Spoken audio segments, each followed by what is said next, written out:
દેશના લોહ પુરુષ સરદાર વલ્લભભાઈ પટેલની 150મી જન્મજયંતિની ઉજવણીના ભાગરૂપે લુણાવાડામાં એક ભવ્ય કાર્યક્રમ યોજાયો હતો।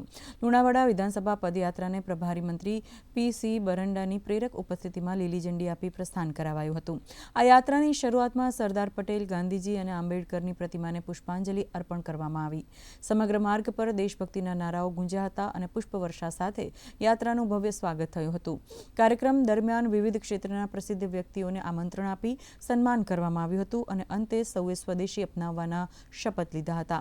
આ યાત્રામાં જિલ્લા પંચાયત પ્રમુખ બાબુભાઈ પટેલ, પંચમહાલના સાંસદ રાજપાલસિંહ જાદવ, રાજ્યસભા સાંસદ જશવંતસિંહ પરમાર, ધારાસભ્ય કુબેરભાઈ ડિંડોર, ધારાસભ્ય મનીષાબેન સુથાર, જિલ્લા કલેક્ટર અર્પિત સાગર સહિત જિલ્લાના તમામ પદાધિકારીઓ અને મોટી સંખ્યામાં નગરજનો જોડાયા હતા।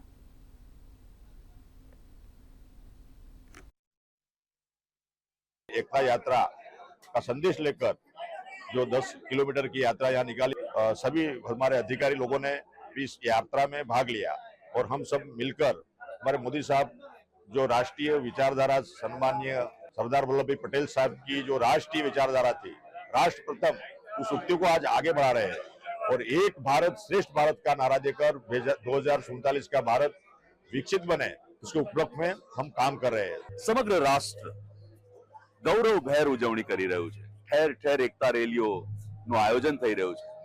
એ ઉપક્રમે મહીસાગર જિલ્લામાં લુણાવાડા મુકામે એક ભવ્ય અને દિવ્ય એકતા રેલીનું આયોજન થયું છે। મને એમાં જોડાવાનો લાભ મળ્યો છે। હું એના માટે બહુ જ ગર્વ અનુભવું છું। એક ભારતીય તરીકે સરદાર આપણા લોકનાયક છે, એનો સૌને ગર્વ હોવો જોઈએ।